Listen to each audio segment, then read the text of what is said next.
ఓం సాయిరామ్. శ్రీ సచ్చిదానంద సమర్థ సద్గురు సాయినాథ్ మహారాజ్‌కి జై. మన సాయి కుటుంబ సభ్యులందరికీ నమస్కారం అండి. ఎలా ఉన్నారు? ఏం చేస్తున్నారు? మీ అందరూ కూడా సంతోషంగా, క్షేమంగా, ఆరోగ్యంగా ఉండాలని, సాయినాథుని యొక్క ఆశీస్సులు మనపై ఎప్పుడూ ఉండాలని మనస్ఫూర్తిగా ఆ సాయిని వేడుకుంటూ ఈరోజు వీడియోను మొదలుపెడుతున్నాను. ఇక ఈరోజు వీడియోలో బాబాగారి సందేశం ఏమిటి అంటే, నీ మనసులో మెదిలేటటువంటి ఆలోచనకు ఈ బాబా ఇచ్చేటటువంటి సమాధానాన్ని పూర్తిగా విని తెలుసుకో. కాదనకుండా నేను చెప్పే మాటను అలక్ష్యం చేయకుండా విను అంటున్నారు. మరి ఈ సందేశానికి ఉన్నటువంటి అర్థం ఏమిటో తప్పకుండా తెలుసుకుందామండి. మరి అంతకన్నా ముందు మన ఛానల్‌ను కనుక ఎవరైనా కొత్తగా చూస్తున్నట్లయితే ఛానల్‌ను సబ్స్క్రైబ్ చేసుకొని, వీడియో కనుక నచ్చింది అనిపిస్తే లైక్ చేసి సపోర్ట్ చేయండి ఫ్రెండ్స్. బాబాగారి సందేశం గురించి తెలుసుకుందాం. ఈరోజు నీ మదిలో మెదిలేటటువంటి ఆలోచనలకు కావచ్చు, లేదా నువ్వు అడిగేటటువంటి ప్రశ్నకు కానీ ఈ బాబా ఇచ్చేటటువంటి సమాధానం నువ్వు తప్పకుండా వినే తెలుసుకోవాలి. కాదనకుండా నేను చెప్పే మాటను పూర్తిగా ఆలకించిన తరువాతే దేని గురించి చెబుతున్నాననేది నీకు బాగా అర్థమవుతుంది. అలాగే నీ సమస్యకు తగినటువంటి పరిష్కారం కూడా ఇప్పుడు నేను చెప్పేటటువంటి మాటల్లోనే నీకు పూర్తిగా అర్థమవుతుంది. కాబట్టి ఏమరపాటు విడిచి ఈ సాయి చెప్పే మాటను ఒక్క నిమిషం పూర్తిగా ఆలకించు. నిన్నుగా అమితంగా ప్రేమించే వారిలో నీ బాబాను నేను ఎప్పుడూ ఉంటాననే విషయం నువ్వు మర్చిపోతున్నావు కదూ!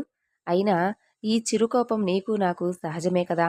నీ కోరిక, నీ సమస్య తీరలేదని నాపై అలిగి మారం చేయడంలో నిజంగా అసలు నీకు నువ్వే సాటనుకో. నీకు అవసరమైతే చాలు చిన్న పిల్లవాడిలా మారిపోతావు. నా ఒడిలో సేద తీరుతావు. ఎన్నో కబుర్లు చెబుతావు. బాబా అది ఇదని చెప్పి చాలా మాటలు చెబుతూ ఉంటావు. కానీ నీకు సహాయం అందిన వెంటనే అసలు ఈ సాయి ఊసే ఉండదు కదూ! ఏదో సరదాగా అంటున్నాను. ఇలా చూడు బంగారు, లోకంలో ఏదీ కూడా శాశ్వతం కాదు అని నీకు తెలిసి కూడా నువ్వు చాలా అతిగా ఆలోచిస్తున్నావు. లేని వాటికి పరుగులు తీయకుండా భగవంతుడు ఇచ్చినటువంటి జీవితంలో తృప్తిని వెతుక్కోవాలి. అందులో ఎలా సంతోషంగా ఉండాలా అనే దానిపై నువ్వు తప్పకుండా అన్వేషణ చెయ్యాలి. అప్పుడే నీ ఆనందాన్ని ఆపడం ఎవరి తరం కాదు. ఈ ప్రకృతి దేవుడిచ్చినటువంటి గొప్ప వరం. అలాగే మీ జీవితం కూడా ఆయన ఇచ్చినటువంటి గొప్ప బహుమతే. దానిని మీరు జాగ్రత్తగా అమలుపరుచుకుంటూ సంతోషంగా ఉండకుండా లేని ఆనందాల కోసం మనశ్శాంతిని కూడా కోల్పోతున్నారు. నీకు నీ సాయి ఏం చేస్తే నచ్చుతాడో తెలుసా? నువ్వు అడిగి అడగగానే నిమిషాలలో నీ కోరికను, నీ సమస్య నుండి నిన్ను బయటపడవేస్తే అప్పుడు నీకు బాగా మేలు చేసినట్లుగా భావించి ఇంకాస్త నన్ను ఎక్కువగా ప్రేమిస్తావు. నీ కష్టం కాస్త ఎక్కువ అవడం ప్రారంభించిన నిమిషమే నన్ను ద్వేషిస్తూ నాకే ఎందుకు ఈ జీవితాన్ని ఇచ్చావని వెంటనే బెంగపడిపోతావు. సంతోషం, ఆనందం ఇవేవీ కూడా శాశ్వతం కాదు కదా! మరి ఈ నిమిషంలో సంతోషంగా ఉన్నవారు మరలా మరు నిమిషంలో ఎందుకు దుఃఖిస్తున్నారు? ఇప్పుడు దుఃఖంతో ఉన్నవారు మరు నిమిషంలో ఆనందించిన వారిని నువ్వెప్పుడూ చూడలేదా?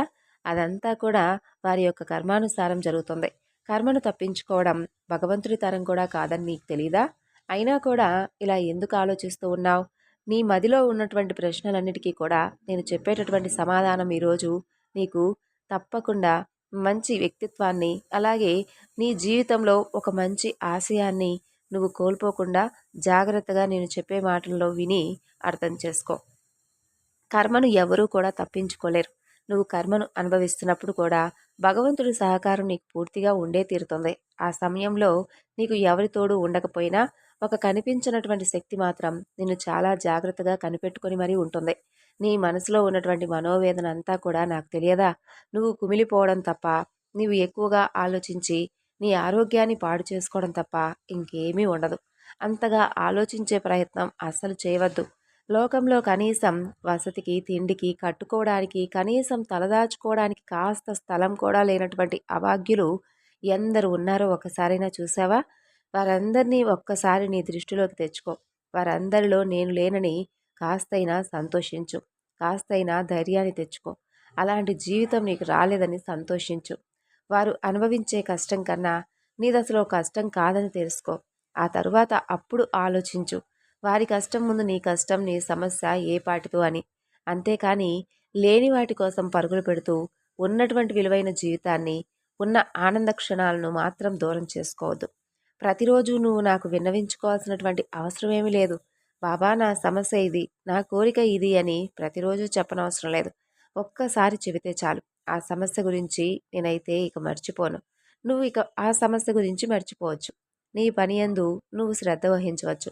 నీ పని యందు నేను శ్రద్ధ వహిస్తాను. అది ఎప్పుడు ఇవ్వాలా, అలాగే ఏ క్షణాన ఇవ్వాలా, ఏ రోజు నీకు నీ వద్దకు చేర్చాలా అనేది నాకు బాగా తెలుసు.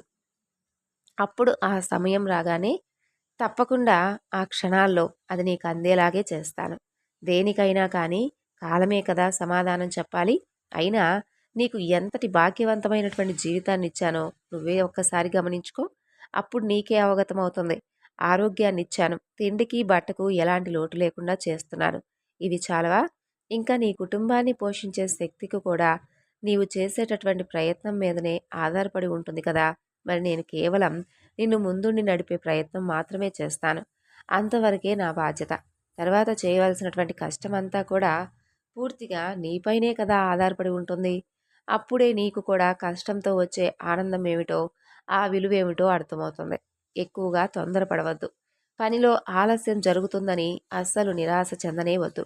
ప్రతి పని వెనుక ఒక పరమార్థం, ప్రతి ఆలస్యం వెనుక ఒక మంచి అర్థం ఉంటుంది. ఆలస్యంగా అయితే ఏమిటి? నువ్వు గమ్యాన్ని చేరుకోవడమే కదా ముఖ్యం. కాబట్టి అదే ప్రథమ కర్తవ్యం. కాబట్టి ఏమాత్రం తొందరపడవద్దు. అలాగే నా జీవితం ఇలా అయిపోతుందని నిరాశలో కూరుకుపోవద్దు. అలా ఎప్పుడైతే నీవు నిరాశకు గురవుతావో ఆ క్షణంలో నువ్వు చేరుకోవాలనుకునేటటువంటి గమ్యం ఇంకా ఇంకా నీకు దూరంగా కనిపిస్తుందే తప్ప అది నీకెప్పటికీ కూడా దగ్గరగా అనిపించదు. కాబట్టి నేను నా గమ్యానికి చేరుకున్నాను, చేరుకోబోతున్నాను అనే ఆశతోనే బ్రతకాలి తప్ప ఇక ఎప్పటికీ కూడా నేను చేరుకోలేనేమో అనే మనసుతో, అనే దృష్టితో నువ్వెప్పుడూ కూడా ఆలోచించవద్దు. నిన్నిలా చూస్తూ ఉంటే నిజంగా నాకు ఎంతో బాధగా ఉంటుంది. నువ్విలా దుఃఖంతో, మనసు నిండా బాధతో సతమతమవుతూ ఉంటే ఎవరికి చెప్పుకోవాలో, ఏం చేయాలో తెలియనటువంటి దీనస్థితిలో ఉన్నావని నాకు తెలియదా ఏమిటి? దాని గురించి నువ్వేమీ బెంగపడనవసరం లేదు. నేనొకటే చెబుతున్నాను. నువ్వు చేయవలసినటువంటి కష్టం నువ్వు పూర్తిగా చెయ్యి. తరువాత నన్నడుగు, బాబా నేను కష్టం చేశాను. ఆ కష్టం వలన వచ్చేటటువంటి ప్రతిఫలం నాకు తప్పకుండా నువ్వు ఇచ్చే తీరాలని అప్పుడు ఈ బాబాను నిలదీసి అడుగు. తప్పకుండా నీ కష్టానికి తగినటువంటి ప్రతిఫలం నీకు ఎలా రాకుండా ఉంటుందో నేను చూస్తాను. అలా కాకుండా ఏది ప్రయత్నించకుండా, ప్రయత్నం ఏమీ మొదలు పెట్టకుండా మొదటి నుండే నా సహకారం నీకు కావాలంటే ఎలా చెప్పు? మొదట్లోనే నీకు అన్నీ లాభాలే కనిపించాలంటే అది అసలు కుదరని పని. నువ్వు ఏదైనా కానీ మొదలుపెట్టినప్పుడు అందులో నీకు ఎన్నో అవాంతరాలు ఎదురవ్వచ్చు. నువ్వు కింద పడి పైకి లేస్తూ ఉన్నప్పుడు ప్రతిసారి ఒక్కొక్క విషయం తెలుసుకోవచ్చు. కాబట్టి ఒకేసారి ఏదైనా కానీ రమ్మంటే రాదు. అదృష్టమైన లేదంటే విజయమైన ఏదైనా కానీ నువ్వు అనుకోగానే జరిగిపోదు కదా! కాబట్టి దానికంటూ కాస్త సమయం ఉంటుంది. ప్రతి సమస్య వచ్చినప్పుడు ఆ సమస్య మనకు ఎన్నో గుణపాఠాలు కూడా నేర్పిస్తుంది. మనకు తెలియనటువంటి నిజాలను, అలాగే మనలోని శక్తి సామర్థ్యాలను, నైపుణ్యాన్ని బయటకు తీసేలా చేస్తుంది. సమస్య అంటూ వచ్చినప్పుడే కదా మనలో ఉన్నటువంటి తెలియని విషయం ఏదో బయటపడేది. అప్పుడే మనలో మనకు పట్టుదల, ఏదైనా కానీ చేయగలను అనే ధైర్యం రెండూ వస్తాయి. అప్పుడే మనం సొంత ఆలోచనలు చేసేటటువంటి గొప్ప ప్రయత్నం మొదలు పెడతాం. తరువాత నీకు ఇలా అనిపించవచ్చు, నేనొక్కడినే ఎలా మొదలు పెట్టాలి? నాకు సహాయంగా మరెవరు లేరు కదా! నేను ఇలా ఆలోచించుకుంటూ పోతూ ఉంటే రోజులు గడిచిపోతున్నాయి తప్ప ఎప్పుడూ కూడా నాకు అసలు లాభం కానీ, లేదంటే నాకు సహాయంగా నిలబడిన వారు కానీ ఎవరూ లేరని అనుకోవద్దు. ఎందుకంటే నువ్వు ఎప్పుడైతే ఈ సాయి నాకు అండగా ఉన్నాడని పరిపూర్ణంగా నమ్ముతావో అప్పుడు నీకు ఎటు చూసినా కూడా నా రూపం నీకు తారసపడుతుంది. అప్పుడు నువ్వు ఒంటరిగా ఉన్నావని, ఒంటరిగా నీ ప్రయత్నాన్ని మొదలు పెడుతున్నావని అసలు ఎప్పుడూ కూడా ఆ ఊసే నీకు రాకుండా చూసుకుంటాను. అన్నిటి నుండి నిన్ను విముక్తిని చేస్తున్నాను.